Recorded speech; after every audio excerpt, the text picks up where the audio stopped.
we're looking at different things than the doctor and the midwife is, than the nurses are looking at. And then so we help with like emotional, informational, advocacy, and physical support. So whatever that kind of encompasses. And I always tell people, like, it's that continuous care. You see us all the time before your pregnancy and labor. You see us throughout your pregnancy. And then at labor, you see us. So it's not some random person just kind of walking in. And even if you get a doctor, sometimes that doctor's not on call. So you have that one person who you've been through it your whole pregnancy that you can kind of like feel supported with. Welcome to The Human Experience. I'm Jennifer Peterkin, and this is episode 35. Quanisha's story. From a young age, Quanisha was sure that she wanted much of her life and her career to involve children, going so far as to want to run an orphanage. In her search for a job that would suit her skills and her passion, she eventually came upon doulas. Today, Quanisha is a practicing doula as well as a leader in the San Antonio Black Doula Collective, a nonprofit that seeks to help counter the high maternal and infant mortality rates that a disproportionate number of Black families suffer from. You can find a link in the show notes to follow Quanisha directly and a link with more information about the San Antonio Black Doula Collective. Is it Quanisha? Yes. Quanisha. Okay. I was like, is it phonetic? I just want to make sure before I actually start messing it up. People who either go with a K, and I'm like, K from a Q. but yeah, Quanisha. Quanisha. Cool. It's a cool name. I've never heard that before. I like it. Did you grow up in Texas? I did. I am from Midland, Texas. So not San Antonio, but Midland. Okay. Yeah. Okay. I have only ever been to Houston before. I was in Austin for like 2 days one time, but I'm not familiar with a lot of Texas. I do want to go to San Antonio. It looks beautiful, but I've never been. I've never visited. Yeah. Texas is different. Like from west to east, it's so different. Like I'm from West Texas. Yeah. So even the weather is different because we're like 9 hours from Colorado. So we get some kind of cold. Other parts of Texas don't really get. Like San Antonio, when I got here, the first time they had the biggest snow stuff was that February of last year, 2 years ago, maybe. Oh, yeah. When all the ice storms and stuff like that happened. And that was familiar for me because in Midland, we kind of had that. So I knew like to put the sheets on the door and kind of like make sure the heat doesn't escape and to like put myself in a room. So I kind of was familiar with it, not to that extent where the power has gone off, you know, that was a whole different thing. That would have been a whole different thing for anybody. Right. That was rough. Yeah. I forgot about that. Yeah. So that was crazy. And so now I feel like everyone here in San Antonio, since they really don't have familiar with snow, like every time it gets really cold, there's that PTSD of like, oh my God, something's about to happen. For real. It's not funny, but it's crazy. Yeah. But it's true. Because, like, I'm from Pennsylvania, so we know we got snow. You got cold. Yeah. Yeah, we get it. It's nothing compared to what Minnesota gets or Canada gets, but we got the snow. Right. So, well, that's interesting. Do you like to travel at all? Or I have been trying to travel a lot and just do different things. Of course, with COVID, it kind of like, you kind of have to travel smartly now a little bit. Yeah. Especially because with the work I do, I'm with vulnerable people a lot. That's true. And newborns. So I'm like extra careful. So I love to travel though. I love kind of being around. And it's been hard because when you're in a small town, because Midland is about, I think we have like maybe 100,000 people. It's small. Even there, like my parents, when we would say like, we're going to go to Colorado, and they'd be like, okay, y'all be careful and y'all have to have these things in place. And I remember when I was going to Colorado and no one else wanted to go, and I still was like, I'm going to go by myself. Everyone was panicked. And it was like, oh my God, you can't go by yourself. And what are you going to do? And you better text everybody. And, you know, like this whole protective thing, because we lived in a bubble. Sure. Like you don't really leave the bubble, and if you do, it's always like you leave in the bubble and it's unsafe. Yeah, like look what could happen if you leave the bubble. I mean, that makes sense. I feel like for small town. Yeah, I travel solo a lot, but it took my family quite some time to get used to it. Yeah. So I feel like That's pretty universal too, right? Okay. Especially your parents. They want you to be safe. And I'm in my 30s, but there's still... Right. Still hovering.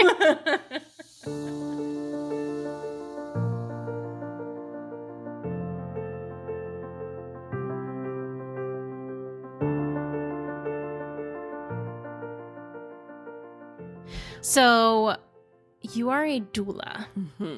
And just because I don't know that everybody knows that term, can you describe what that is?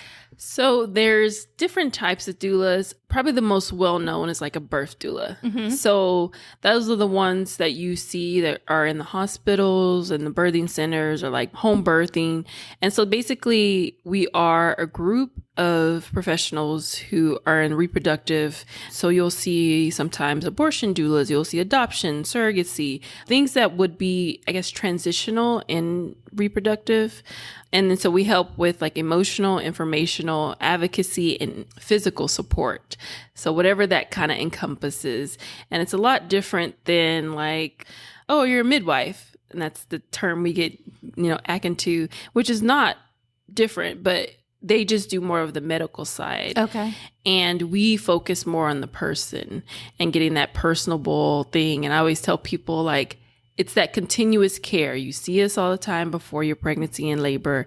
You see us throughout your pregnancy. And then at labor, you see us. So it's not some random person just kind of walking in. And even if you get a doctor, sometimes that doctor's not on call. So you have that one person who you've been through it your whole pregnancy that you can kind of like feel supported with. So it's not that doulas and midwives are so different, but there is a difference. Yeah. Yeah. So this it's just the difference in like a midwife will be taking your vitals and more like care for your baby's heartbeat and things like medical terms to make sure like everything is okay and everything is safe. Just kind of like a doctor would. So they're like doctors, but they just don't do the surgical part. So with doulas, we don't even enter any of that medical field. We know knowledge about it, but we're not going to be like, let me pull out my stethoscope and like check you. It's more like the emotional health of the process. Yeah, kind of bringing in a more holistic version of it. Because even with birth, there are things you need to know medical side of it to keep it going. And this is why doulas fit into that. The birthing team is because it's just another point of view. So we're looking at different things than the doctor and the midwife is, than the nurses are looking at. And so like me even having to support someone who had a panic attack, like that was something that the nurses didn't catch. But because I was kind of looking and listening to the words more than looking at the numbers and stats, I was able to kind of pick that up. Wow. That is so necessary, because I didn't know there was more than birthing doulas. So that's fascinating. And I would love to hear more about that.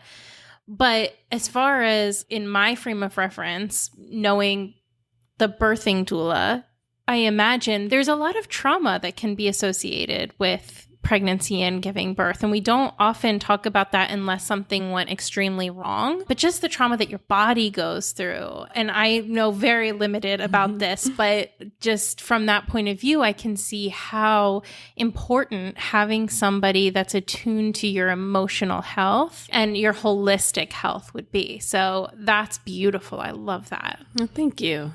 So yeah, more than birthing doulas. Like this is, I'm like, it's a whole new world. Yeah. And I always try to tell people that because typically you only use the word as doula and then you think birth. But there's a whole slew of things that are going on. Like I do fertility, which just means if people are trying to conceive and still need support during that conception phase, because most times they isolate themselves. They don't want to tell anyone they can't, give birth, or they may be infertile or something is going on. So they don't have that support. And then with different phases of that, so surrogacy, that's a whole different ball game. Like even now it's been in the media more about Khloe Kardashian giving birth with her surrogate and how she was talking about the differences between having her son and then having her daughter and just the bonding. Yeah. So some people need more emotional support to even talk about the expectation going through that. And so doulas will do that too.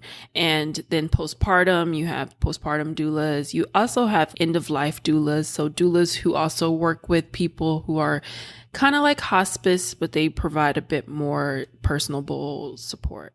I love it on so many different levels. I love it. But that is I imagine that could be a heavy line of work to get into. You really have to have a good sense of self, right? To keep your boundaries, but also a deep well of compassion for other people. So what drew you to becoming a doula? It was kind of like the word I've never heard before until I'm a licensed massage therapist. So I heard the word when I was going through massage therapy school, and my instructor told me about it because when we did our end of the semester, your big project was to form a massage therapy business. And my business was going to be like maternity, infant massage, just like all of that. And I really like babies, and I've always worked with babies. And I wanted to just kind of bring that care to the moms and the dads and stuff like that, and parents. So that's when she was like, oh, you should look into being a doula. And then it was kind of like I heard it and I looked it up, and then I was still like, okay, maybe. So I heard it, and I think we graduated around 2014, 2015. And I didn't start doing doula work until 2019. That's when I did my course. It took a while, and it took a lot of weird things happening. Okay. As far as like my boyfriend now, he would see this car driving around Midland, and normally you don't really see, but it had a doula sticker on it. Huh. And it's Midland, so you don't really think that we're kind of progressive in that way to have doulas. So it was weird to see that. And so he would always tell me when he saw it. And then it was just like researching more and more and more. I started to feel like, oh, this is kind of what I've been wanting to do, because I didn't want to go back to childcare. And I didn't want to go and do like, in 10th grade, they had us say, like, what's your dream passion job or whatever? And I was like, own an orphanage. Of course. I'm just going to own an orphanage and run it. Whoa. And be a parent to all of these kids and just kind of have that. And I think now I would think about babies. I started to go back to the beginning and being like, how can I support the babies before the even babies are born? Because they sometimes just need parents that are well. So then it became, okay, I can see the connections. I can get where I can still work with babies, but then also can work with parents. Because once you set parents up, I feel like they're the ones that know their babies best. And if you can support them, they support the baby. That's kind of how it came. And I just researched a lot. It was a new field.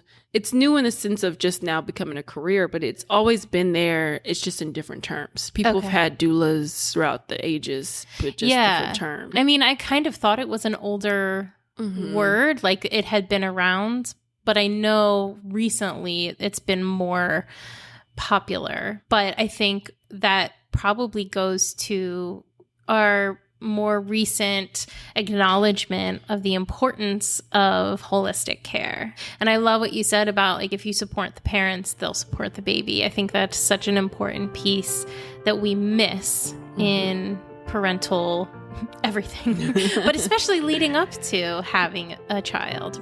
It can be a scary time.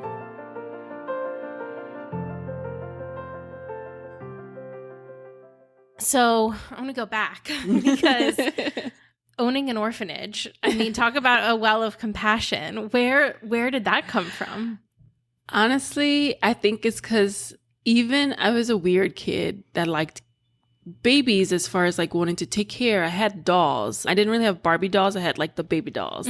So I would take care of my baby dolls a lot. And I had them even into 6th grade, 7th grade. Yeah. And then I switched, and my grandma, in the neighborhood, she would just watch all the kids. So she had babies coming in. We had people coming in, and there's like 10 of us as like grandkids. But then there was other people there too that just became part of the family. And she would watch a lot of it. And so I would help her when she was watching the babies. And then I don't know, I just was like very in tuned, and then I would start to research a lot even as a kid. I used to watch The Baby Story, and they had the adoption story. Yeah.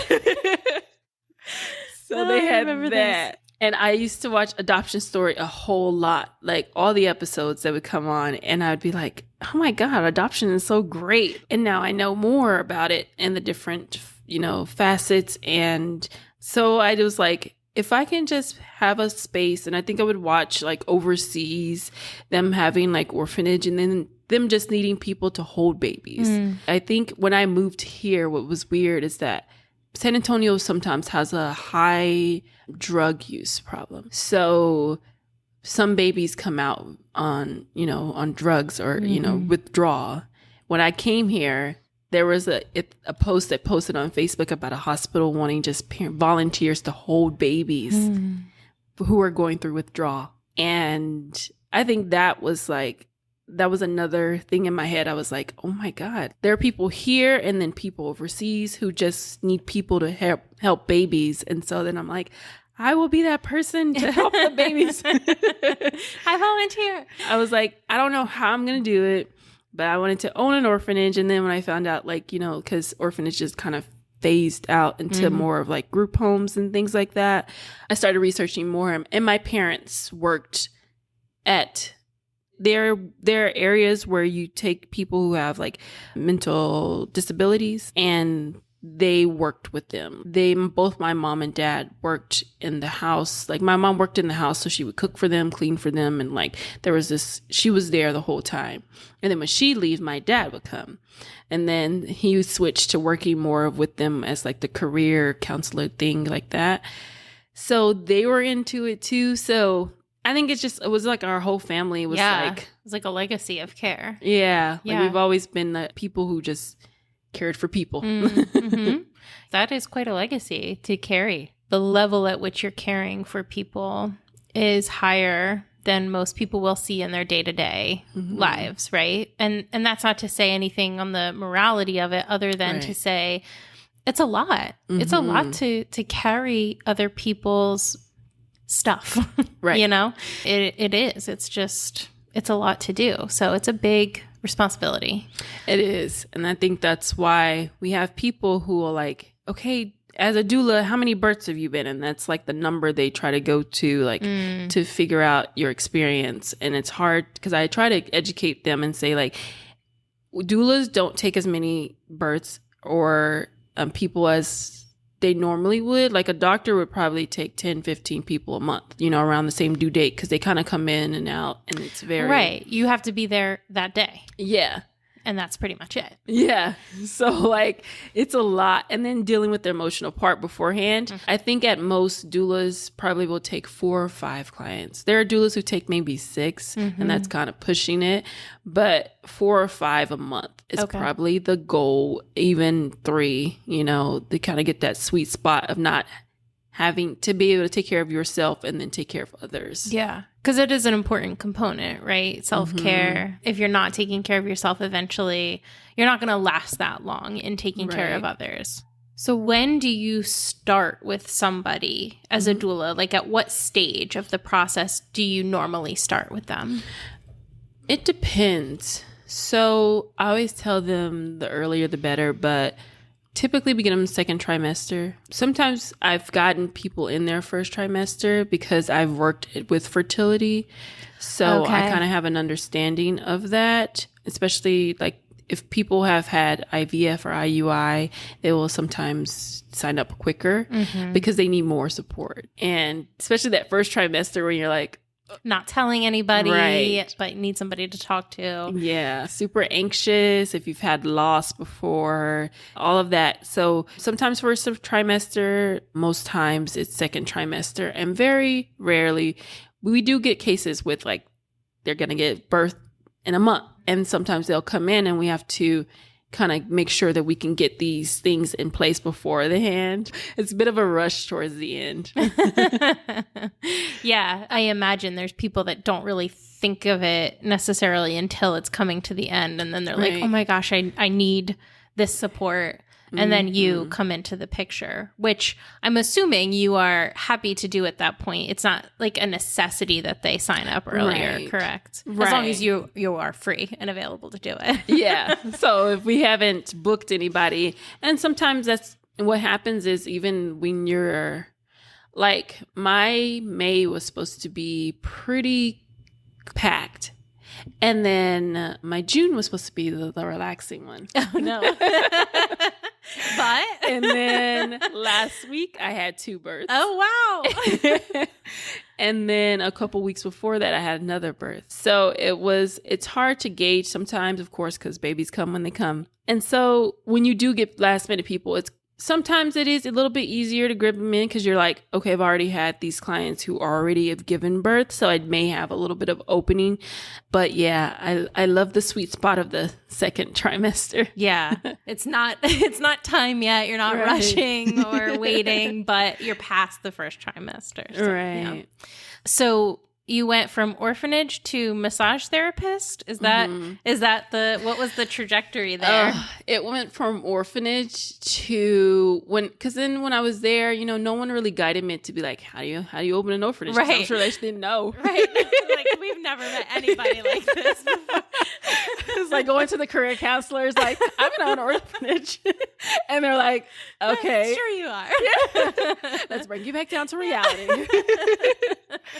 So it went from that to nursing. And so Okay, I yeah. got my CNA license when I graduated high school. And then I was like, okay, maybe I want to be a neonatal nurse and focus in just on the babies who are needing more care. And because that's kind of the same, in the same lens about. And then I went from neonatal nurse, and when I went to the course to do, and I saw how the long time I would have to go to school, it was like, I don't know. I feel you on that. Yeah, so after that, I was looking to either go back and do CNA because my license had expired, or do something else. And at my school we had in Midland, they had massage therapy, and it fit my schedule so well. Okay. Did you like being a CNA? I liked the helpful part of it. I didn't like working because most times CNA, you work in a nursing home. Okay, And yeah. that's the part I really didn't like. And I Yeah. wanted to work in the hospital, but it was hard because I'm only 18. And at the hospital, they don't really hire 18-year-olds. Yeah. They're like, no. Right. They're like, go get some experience and then come back. Go open an orphanage Right. and then come back. Exactly. So, yeah, like I felt kind of stuck, but I liked just having the license. People would always tell me, just keep your license, just for anything, like if you need something to bounce back on. Yeah. Okay. So, Sure. and then with massage, it was more like, I like touch and like helping people with touch. Like, and massage is there's 2 sides of it. It's very technical about the body and anatomy and physiology and all the other things. And then it's a very energetic thing. So it's also about relationship building. And I get to meet a lot of people and talk to a lot of people. And I love talking to people because that's why I'm here to do a podcast. Hey. So I liked it. I love meeting people and talking to them and then helping them feel better at the end of the day, because I felt like if I could help them, then they kind of would just pass it on and that type of feel. Yeah. Massage is a very intimate thing. People are very vulnerable in front of you, and you're being very vulnerable. Your touch is very vulnerable too. So Right. I imagine that that's not a job that everybody can do either. Like, I would not ever be able to do that job. Truly, I get massages, so I Right. respect so much my massage therapist, but I couldn't do it. So it's kind of sounds like you went into it because it was just kind of there. Right. But did you end up really finding a passion there after you moved into that? I did, because like, I think when I got there, I was like, okay, I'm just going to learn this. It's something new. My aunt did it too. So I was like, okay. And then when I got into it and I learned more, it started clicking more as far as like the way that I thought about things. I met a whole group, our group of classmates, and I'm such an observant, just kind of quiet, sit back and just observe people and talk a little bit. And hearing some of them say the same things I was about, like, more spirituality and more energetic things, that is what kind of drew me. Mm-hmm. And then we would practice some things too, like, because our main teacher for massage, because we had many, was Native American descent. Okay. So she helped us with doing more touch, like just putting your hands on people and just feeling what you feel, and energy. And I've always loved all of that. I just didn't know how to process it. I guess how to work with it without being like an angel oracle reader or something like that. And I didn't really want to do that. So this was like a good thing, and it kind of combined things even more. Mm-hmm. And then I could still work with kids too. So you focused on prenatal massage, mm-hmm. and what is it when neonatal? Infant massage. There you go. So like, what do you call it? I know, it's so different, and it's so weird because now I don't really do infant massage. I do a lot of prenatals, but yeah, like focusing in, that was the goal, to get into those. Sure. Yeah. And what is the benefit with infant massage? Because I don't think I've heard of it, but I don't think I've met anybody that actually does it. Typically, it is for bonding, and then you're teaching the parents, so that's confidence with touch. And then it's like sometimes can be used for gas, like if they have gas, mm-hmm. or if they're colicky, and just learning to help them be okay with touch too. We were just talking about this, about NICU babies. Sometimes NICU babies, they were telling my client their feet may be sensitive. So you have to relearn how touch is positive, because when they were first born, they're like getting stuck in all these things, and babies in the NICU are always getting poked and prodded. So touch is very like, so you're relearning how to do that with them. Yeah. And I imagine for some people, especially if you haven't been around children very much, there's mm-hmm. almost a fear there of like, what am I going to do wrong? Right. So instilling that confidence must be a really satisfying thing at that point too, I imagine. Yeah, because a lot of people think baby's going to break. Like, mm-hmm. I can't move them, and like I can't pick them up. And then you get confidence, and then you're just like, twisting them all around and like moving them, and they just like kind of going with the flow. Babies are really malleable, but you just have to get confidence and learned. And it's a different type of touch, of course, than adults.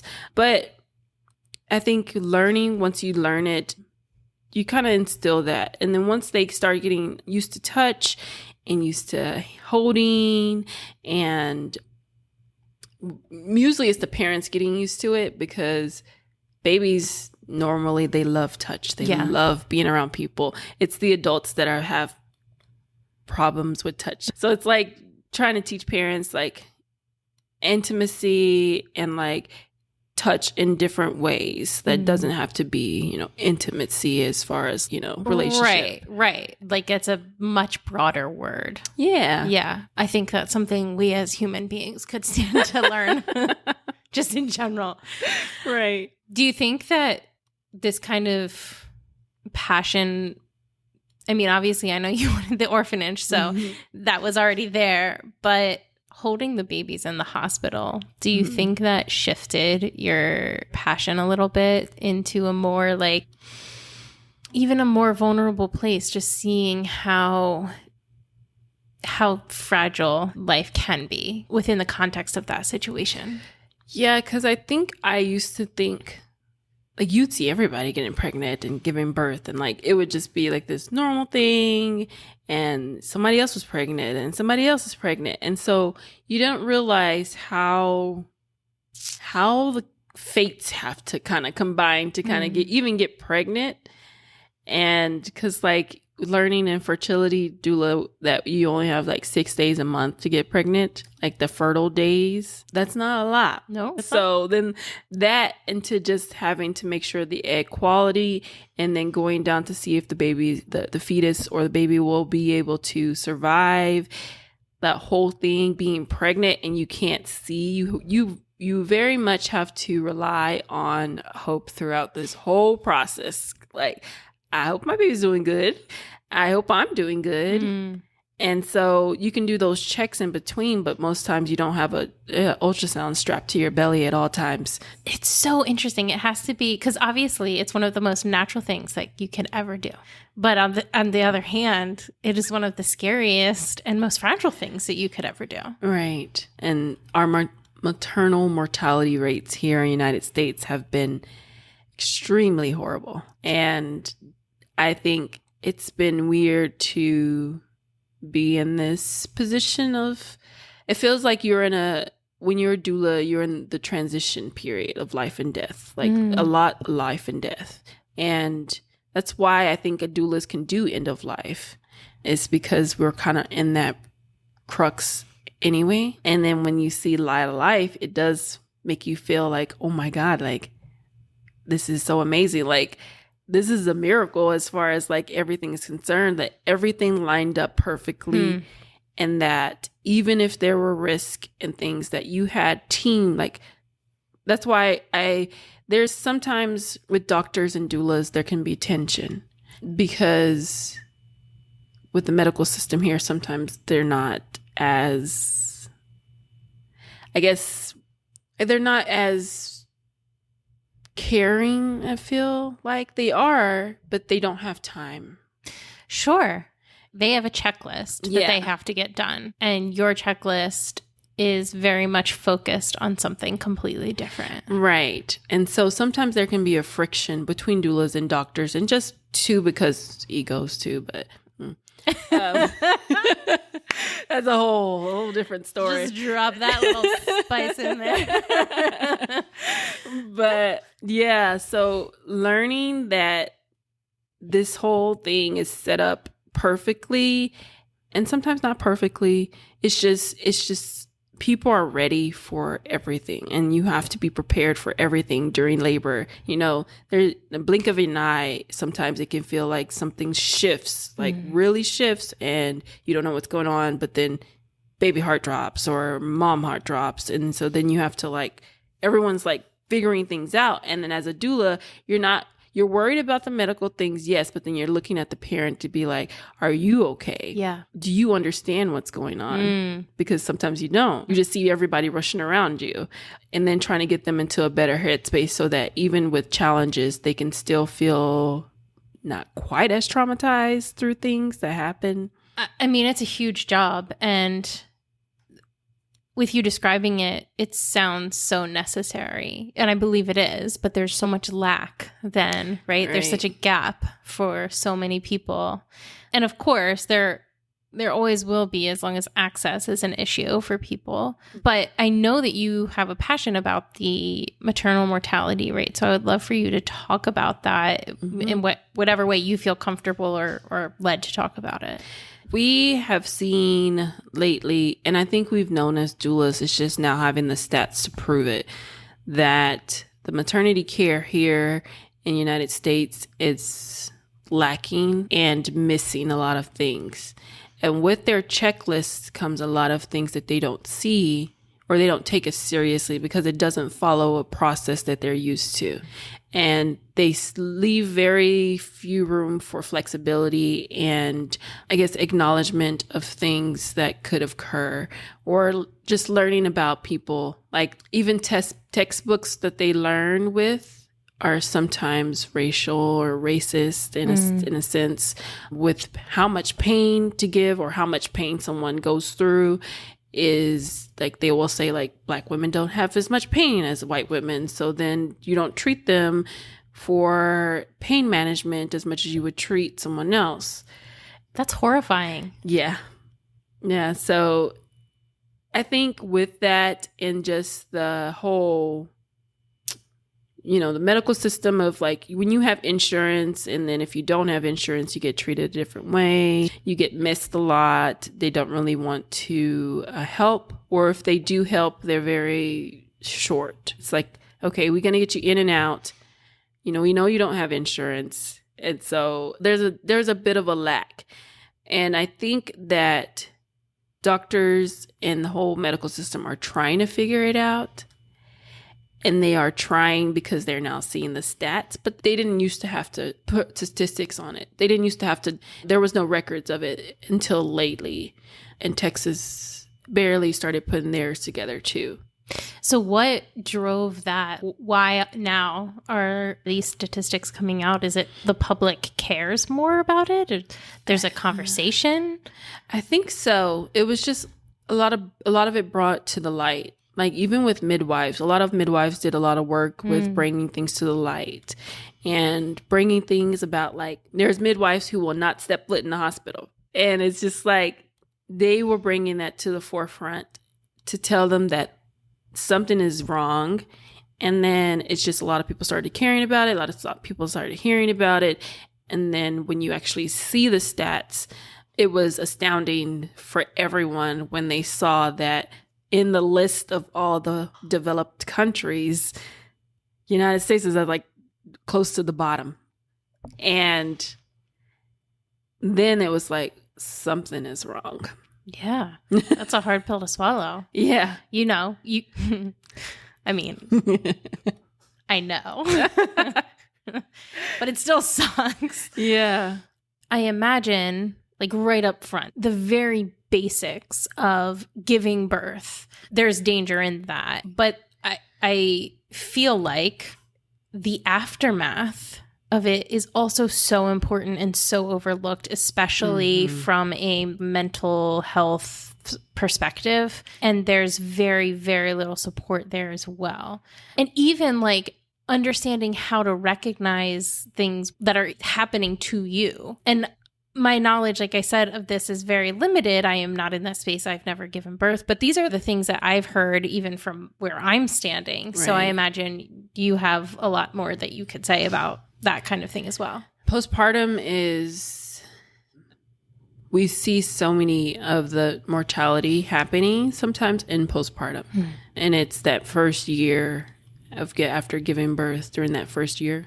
Some of it's overlooked things as far as like people going home with spiking and, blood pressure and not knowing the signs that they need to go into the hospital. Or if they do go to the hospital, they've been just like, oh, you just had a baby. So of course you're going to feel weird. Right. Oh, gosh. We're not even going to check you. Right. Oh my gosh. Yeah. And then you bring in mental health and society, and the way society treats parents is a very much, I don't know. It's like sometimes people treat parents like they feel entitled. Like, why should I help you? You're the one that chose to get pregnant. You're the one who chose to have a baby. People don't make considerations. So then as a mom, you're going into 6 weeks of just maternity leave, and then you have to go back to work. And how do you juggle going back to work and having to think with most times your left brain, where you're very logical and very studious and everything has a time to do, and you're not even in that space. Yeah. Your head is in like, I have to make milk. I have to keep my baby alive. I have to keep myself alive. I have to learn how to eat again. My body just went through this whole thing. And, you get your 6-week appointment with your doctor and that's it. Yeah, there's so much. And I feel like at such a big level too, individually, there's way more that we could be doing, especially within our communities. But there's not a lot of resources out there for people as it stands. So the support for postpartum, support for lactation, right. Like all of these different factors, hormonal support, all of these different factors that come into being postpartum, where everything changes for you. Like, yeah. I just feel like from a institutional level, there's so much more that we could be doing. Do you see that happening? Or do you think that where we are now, like where are we on that level? Is it still pretty bleak? Because it looks pretty bleak right now. But I will say we're still in the beginning stages of heading toward a solution. Doulas have now become a hot commodity, but I like and don't like it because some of it is not, doulas sometimes are looked at as the end all. So we're going to just stop at doulas. So we're not going to change any of our stuff here. we'll just add a doula. We'll just add a doula. And it's like, no, like there's more things you need to do. But I think we are heading towards, there are different organizations out here that are fighting for paternity, more maternity and paternity leave, fighting for just parents getting paid and fighting for just everyone being able to survive. And I think that's where I feel like when people think of parents being entitled, it comes from because the country is already in lack. So when you're already in lack, if someone else is asking for support, sometimes you feel like, I don't have it. Why did I need to give it to you? And until we can just fix the lack in the country, I feel like it's going to be hard to have anything else because it's going to feel like they're being special or someone's being, singled out. Like, why? I do understand what you're saying. And it makes sense because we've been told as a society, again, as a very individualistic society, we do not do well with community in our culture. Because of that, we've been told there isn't enough to go around. And it's just not true. It's a big fat lie. And so until we can leave that lie behind, there isn't enough for everybody. I really hope we can. And I think doulas kind of help with that.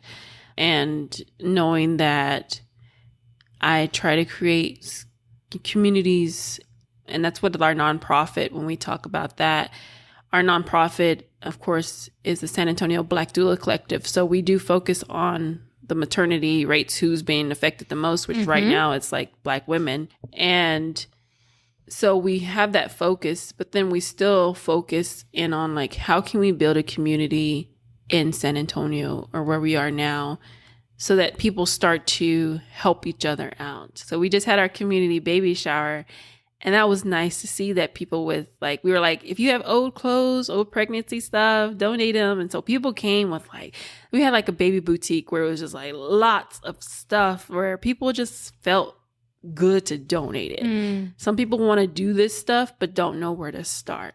They want to support parents. They want to support everyone. It's just knowing where to go to. Right. And relearning. I think we're heading there. I think it's just going to be a couple more generations.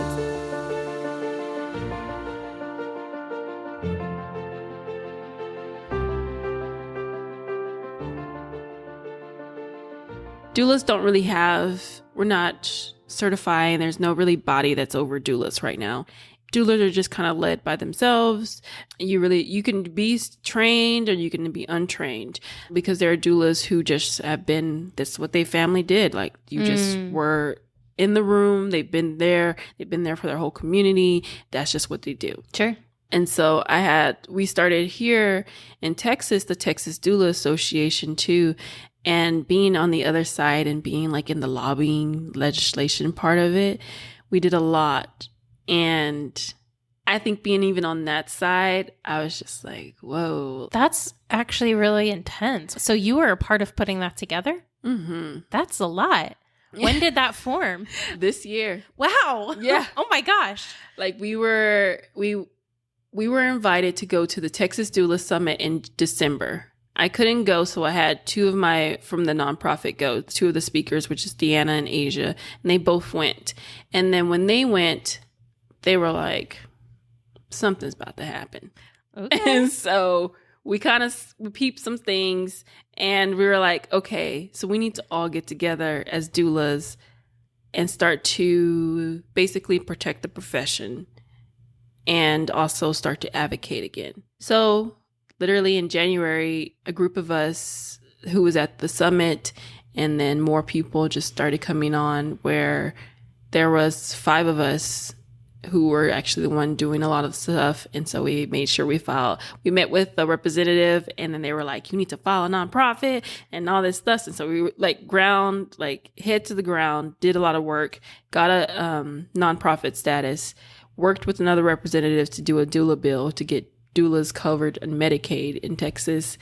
And we have been pushing that bill and pushing the bill. And unfortunately, of course, it didn't make it this session, but we already got like, all right, next session, we're already going to be doing this. And it comes from just being able to protect the profession as a doula from any other institutes. It's kind of scooping doulas up because now we're the hot commodity. Kind of like commercializing it. Yeah. And forcing things that shouldn't be, because no one really knows about doulas. And so to make rules about doulas is kind of weird when you don't know. So we were like, why don't we just be the profession that, we are the ones who can run doulas, because we are doulas. Doulas needs to be able to have peers who they can just go to, and that will protect the profession as well. So that is our goal, and that's kind of what we've been doing. And we've had like a bit of a slow period right now since the session ended to just kind of take that breather and get more things in place that we need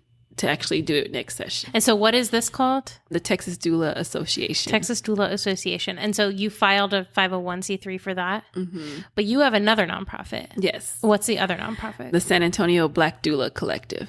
Okay. And talk about that one. Yes. So yeah, with the local level, we've been coming together, and that one started by just all the Black doulas kind of being like, oh, there's other Black doulas here in San Antonio.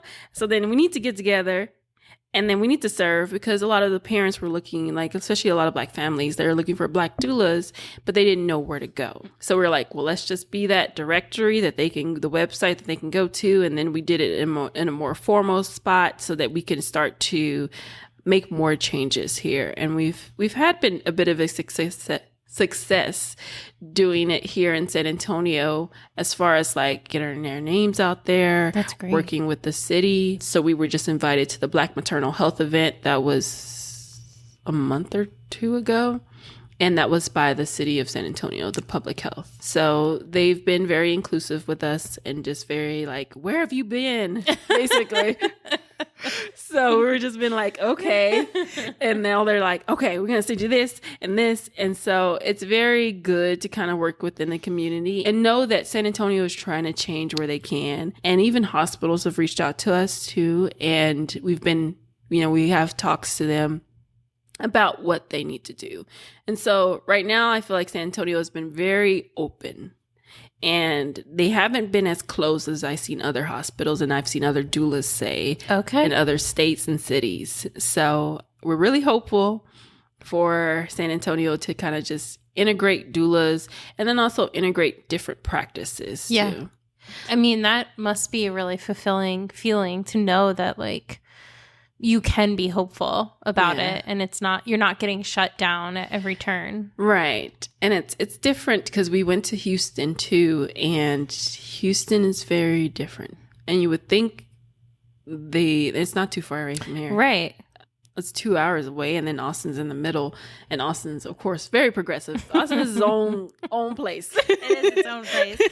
Isn't it like Keep Austin Weird or something? Yeah, okay. So Austin works in the bubble, but everyone else kind of works in different ways. But it was weird in Houston, where they knew about doulas, but they don't really work with doulas a lot. And doulas weren't invited to a lot of things. Okay. Whereas in San Antonio, when things are happening, they're always like, hey, y'all want to come to this? Hey, we're doing this. Like, we've been invited to so many hospitals and things and have that relationship already built. And so it was different going to Houston, and then the Houston event that was supposed to be maternity wise, and they only had the doulas because we invited the doulas. And so we had to invite the Houston doulas there. Now, do they have a collective in Houston? They have some nonprofits there in Houston that are doula led, and some agencies, but they just need more support to be out there more often. Not a lot of people use them as much. And I think it's just because we've heard for some people, it was like, we don't want to refer out to a doula because that's an added cost, and this person already has to pay, so much, and they don't have I guess, a variety of income, which is just kind of, sometimes I feel like it's just education too, because doulas work with all types of people. Yeah. And all types of incomes. Well, and you're not bound by like corporate standards like a hospital is. So I have clients who like, I'm like, just as long as you pay before your 38 weeks, you're like, you're good. Like, I don't care.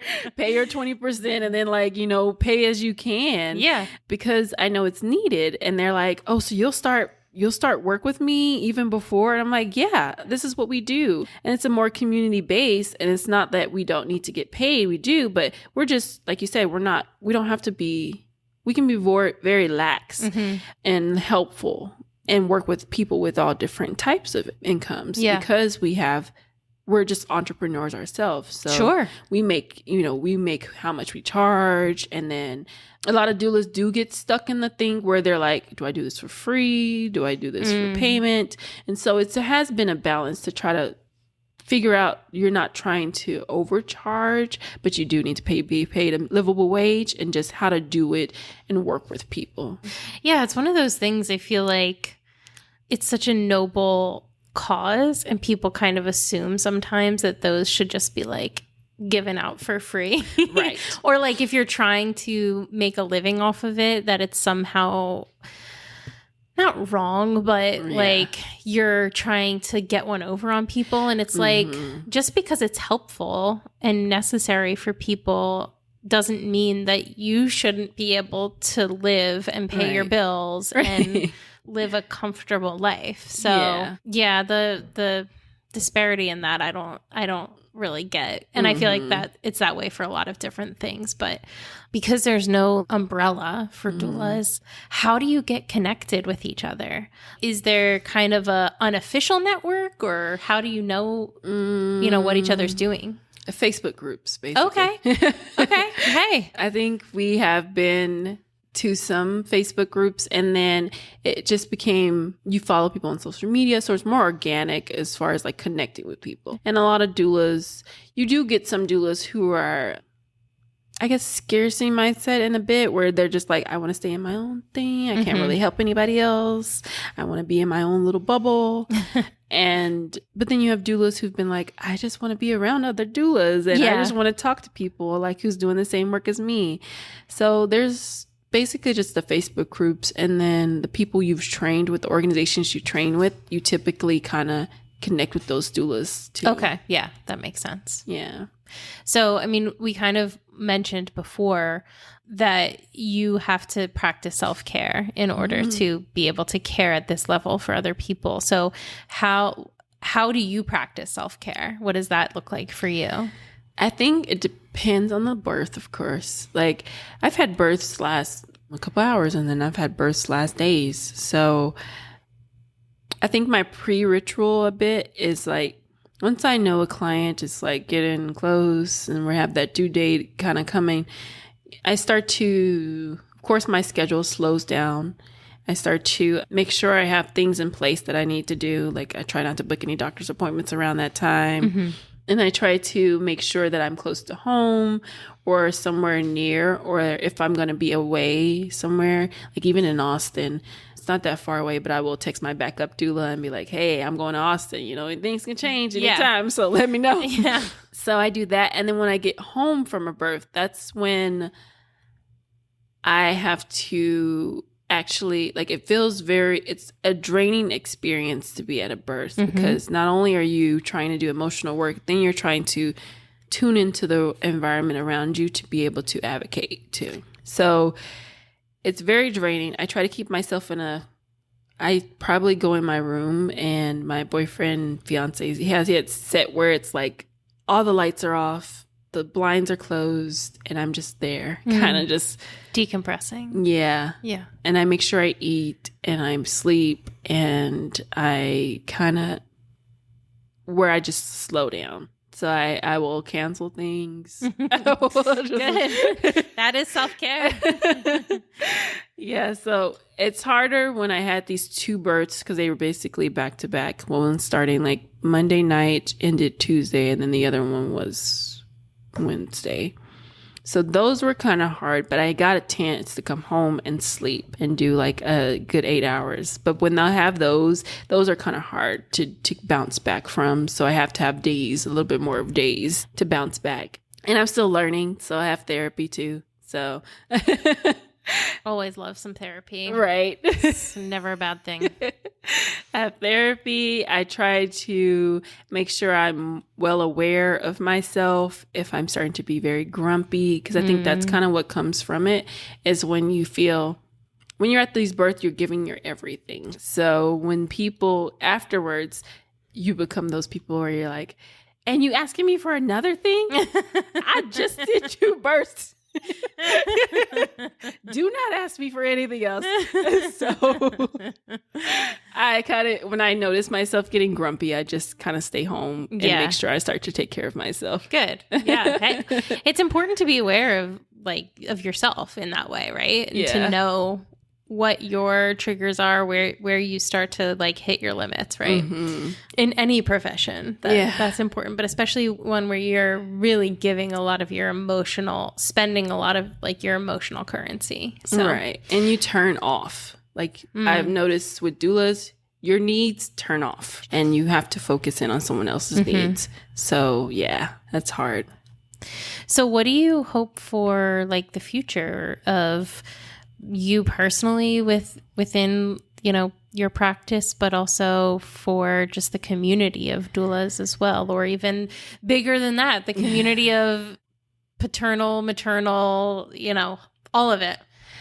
I think for myself and my business, I think I want to see me being like, this was the first year I've done it by like doula full time, and still being successful with and knowing how to run a business and then also take care of myself and make sure I can provide for myself too. And I think with the nonprofits, with the local one here, the goal has just been like the hope to get it sustainable and start to actually have services where people can get doulas for free, and that it's paid for, with grants and fundraising, all the things.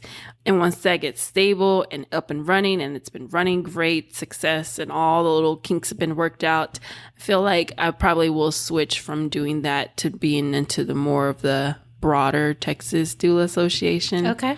More full time, where I can make sure I'm supporting the doulas. And I want to see doulas have a livable wage. I want to see doulas be able to call on someone if things are happening, because you don't really get a support person. So I want to be that support person for doulas to be like, I just went through this whole thing and this is what happened to me. I want to see more collaboration with, the systems and the maternity care systems, and more midwives, just having more of a variety of care instead of it kind of being monopolized like it is right now. Yeah. And for parents, I really hope to see more parental leave. I really hope to see more things popping up, more service-based work, where we are missing a lot of babysitters. We're missing a lot of nannies. We're missing a lot of like people who are in the homes to do the home things. And I want to see them be able to, flourish in that, because with babysitters, I know that they don't get paid as much, but we still need to be able to have that profession be recognized too, and so that parents can feel like they can go out and do their career too, alongside having a baby. So it's not one or the other. Right. And then they're still supported. Yeah. I do have one question that I ask everybody at the end of the episode. So the question is, a lot of this podcast is born out of an exercise in compassion, that to experience something shifts your worldview, and it shifts how you think about other people and yourself and the world in general. So with that being said, through the lens of your experience and what you've lived through, what does it mean to you to be compassionate? You start to put yourself in other people's shoes a lot. I think mothering, even if you're not, female born or anything like that, mothering is just a skill and a energy. I feel like a mother even if I'm not a mother. And I feel like that is drawn through compassion and working with other people in this vulnerable period of time. You start to notice that compassion is needed, especially during these times where your brain is not as optimal and you're transforming. And I think I stop and think about people a lot. Like a lot of times where I'm just like, oof, how's this person doing? How's this person thinking? How can I support them? How can I make them smile? I think even just seeing someone else in a different light. Yeah. I love it. I love that. I mean, yeah, what you do is it opens you up so much. I mean, it has to. You cannot be ambivalent or apathetic and do the work that you do. Not well, at least. Right. Not successfully. And those babies will call you out. Yeah. Like, hey, lady. Oh, thank you so much for coming here and meeting with me. Thank you. Thank you for having me. I really appreciate it. And like just everything you've been doing. I love listening to the podcast. Oh, thank you. I love that. Thank you. Thank you so much for listening to The Human Experience. If you enjoyed this episode and you'd like to help support the podcast, please subscribe, share it with others, and leave a rating and review on your favorite platform. Everyone has a story, and I'd love to hear yours, so be sure to check out the show notes for more information about how to stay in touch. Do good and take care.